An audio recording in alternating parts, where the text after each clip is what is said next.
স্থানীয় সরকার করেন আর জাতীয় নির্বাচন করেন, ভাই ভোটার তো একজনই। সেই ভোটার যে 1000 টাকার জন্য ভোট বিক্রি করে দেয়, সেই ভোটার যে কোরআন শরীফের উপরে থেকে টাকা নেয় এবং মানে কি অদ্ভুত বাংলাদেশের চরিত্র দেখেন, আমি নিজে সাক্ষী। গভীর রাত্রে টাকা তো সবাই নেয়, এক একজন ক্যান্ডিডেটের কাছ থেকে 5-10 হাজার টাকা করে নেয়, তো কার ভোটটা দিবে? এই জন্য টাকা নেওয়ার প্রক্রিয়া হইলো কোরআন শরীফ ধরে কোরআন শরীফের উপরে গিয়ে টাকা রাখে। এর মানে কোরআন শরীফের উপর দিয়ে তুমি টাকা নিছো মানে এইবার তুমি নাফরমানি করবা না, মানে মদ খাবা কিন্তু সেটা বিসমিল্লাহ বইলা।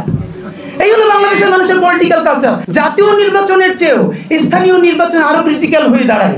স্থানীয় নির্বাচনে মানুষ এমন পরিমাণ মাসেল ব্যবহার করে একটা ওয়ার্ড মেম্বার হওয়ার জন্য, এটা অনেকে চিন্তাও করতে পারবে না ঢাকায় বসে। এখন খেয়াল করেন, এখন কিন্তু আমাদের যে ছাত্রদের যে দল আমরা বলছি, তারাও কিন্তু এখন আর সংস্কারের কথা বলছে না, বরং যেটা বিতর্ক ছিল যে আগে সংস্কার না নির্বাচন, সেই বিতর্কটা এখন হয়ে গেছে আগে স্থানীয় নির্বাচন নাকি জাতীয় নির্বাচন।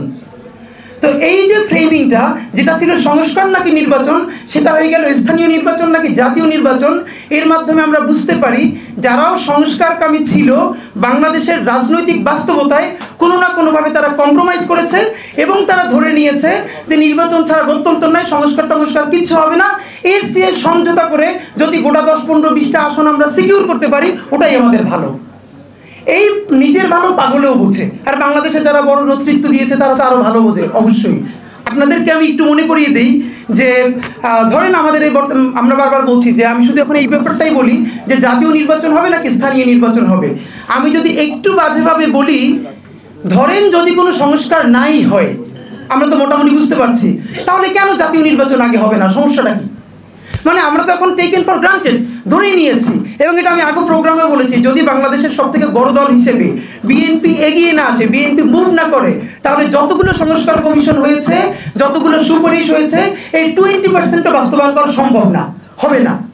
তো রাজনৈতিক দলগুলো তো মোটামুটি হাতাহাত ধরে সবাই বলে দিয়েছেই তারা সংস্কার, এগুলো সব লম্বা প্রসেসের ব্যাপার, তারা এসে করবে, এবং মোটামুটি সবাই এটা যেহেতু বুঝেছে সংস্কার আর হচ্ছে না। তাই আমার প্রশ্ন হলো, তাহলে আমরা স্থানীয় নির্বাচন আগে জাতীয় নির্বাচন পরে, এইটা কি নতুন রাজনৈতিক দলকে কিছু বেশি সিট পাইয়ে দেওয়ার জন্য বলছি কিনা?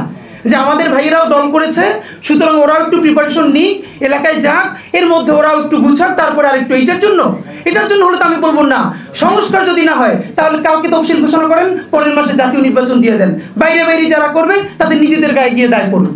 আর যদি হ্যাঁ, এবার আপনি বলবেন না আমরা স্থানীয় নির্বাচনটা এই জন্য আগে চাই যে মানুষ ভোগান্তিতে আছে, এই নির্বাচন কমিশনের কোনো অভিজ্ঞতা নাই, একটা লিটমাস টেস্ট পেপার হিসেবে আগে একটা স্থানীয় নির্বাচন সে করে দেখাবে, তারপরে জাতীয় নির্বাচন। এখানে তো একটা সমস্যা আছে, যেমন স্থানীয় সরকার নির্বাচন কমিশন যে সুপারিশমালা দিয়েছে, সেখানে তারা বলেছে যে সারা দেশের স্থানীয় নির্বাচন একই দিনে হতে হবে। আমি খুবই বুঝে শুনে বলতেছি, এটা খুবই অবাস্তব। জাতীয় নির্বাচনের চেয়েও স্থানীয় নির্বাচন আরো ক্রিটিক্যাল হয়ে দাঁড়ায়। স্থানীয় নির্বাচনে মানুষ এমন পরিমাণ মাসেল ব্যবহার করে একটা ওয়ার্ড মেম্বার হওয়ার জন্য, এটা অনেকে চিন্তাও করতে পারবে না ঢাকায় বসে। তো আমার প্রশ্ন হলো, আপনি এই যে জাতীয় নির্বাচনের আগে স্থানীয় নির্বাচন এই সক্ষমতার জন্য বলতেছেন, তাহলে প্রশ্ন করি বর্তমান নির্বাচন কমিশনের রিটার্নিং অফিসার কারা? আপনি তো কাঠামোগত কোনো পরিবর্তন হয় নাই, 64 জুলাই রিটার্নিং অফিসার হবেন 64 জন ডিসি। কোন ডিসিরা?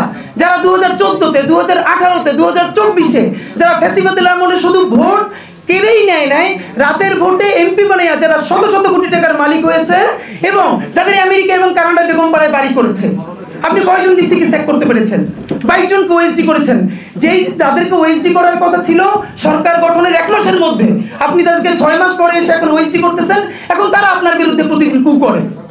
তো আমার প্রশ্ন হলো, এর মানে আমি বলছি না প্রশ্ন, আমি এখন ধরেন একটা বড় যেটা মুশকিল, আপনি বলবেন স্থানীয় সরকার নির্বাচনটা আগে দেওয়া দরকার, এটা অবশ্যই মানুষ প্রচন্ড, যেমন আপনি ভাবেন একটা চারিত্রিক সনদ বা একটা কোনো ওয়ারিশ সার্টিফিকেট নেওয়ার জন্য বিভাগীয় কমিশনার কাছে যেতে হচ্ছে।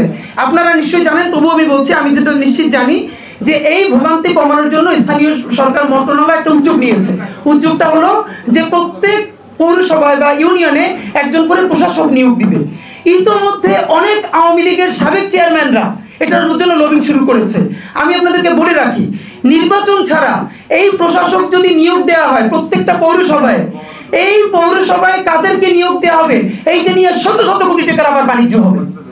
আপনি যেই বাণিজ্য বন্ধ করার জন্য কথা বলছেন সেটা তো বন্ধ করতে পারবেনই না।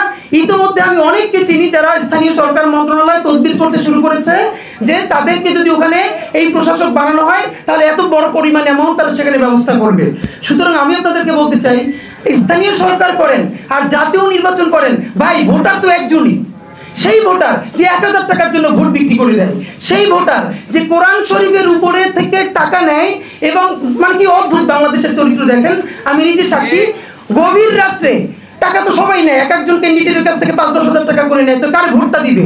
এই জন্য টাকা নেওয়ার প্রক্রিয়া হইলো কোরআন শরীফ ধরে কোরআন শরীফের উপরে গিয়ে টাকা রাখে। এর মানে কোরআন শরীফের উপর দিয়ে তুমি টাকা নিছো মানে এইবার তুমি নাফরমানি করবা না, মানে মদ খাবা কিন্তু সেটা বিসমিল্লাহ বইলা। এই হলো বাংলাদেশের মানুষের পলিটিক্যাল কালচার। আসেন, এই যে এত ভালো কথা আপনারা বলতেছেন আমাদেরকে ইয়াংদেরকে এম্পাওয়ার করার জন্য, গতকালকের ঘটনা বলে শেষ করি। এই যে নতুন দল হলো আমাদের ভাইদের, আমাদের বন্ধুদের, তাদের যে এই ছাত্র সংগঠন গণতান্ত্রিক ছাত্র সংসদ, তার ঢাকা বিশ্ববিদ্যালয়ের যুগ্ম আহ্বায়ককে আজকে সকালে দেখেছি চেক করা হয়েছে। কেন? তিনি এলাকায় ঢাকা বিশ্ববিদ্যালয়ে যে ওয়াইফাইয়ের ব্যবসা করে তাকে ধরে তিনি 50,000 টাকা চাঁদা চেয়েছেন। তো নয়া রাজনীতির বন্দোবস্তের নামে আমি যে আবার নতুন চাঁদাবাজি করবো না ভাই, চাঁদাবাজি যদি করি তাহলে সিনিয়র চাঁদাবাজ যারা আছে, আগের বিএনপি, আগের জামাত, আগের এবি পার্টি, তাদেরকেই দিই, প্রলোভনে দিয়ে দরকার কি, আমরা খুচরা খাসি খাই। আর হ্যাঁ, যদি নতুন রাজনৈতিক বন্দোবস্তই করতে চান তাহলে স্থানীয় সরকার আর জাতীয় নির্বাচনের চেয়েও বড় হলো পলিটিক্যাল কালচার।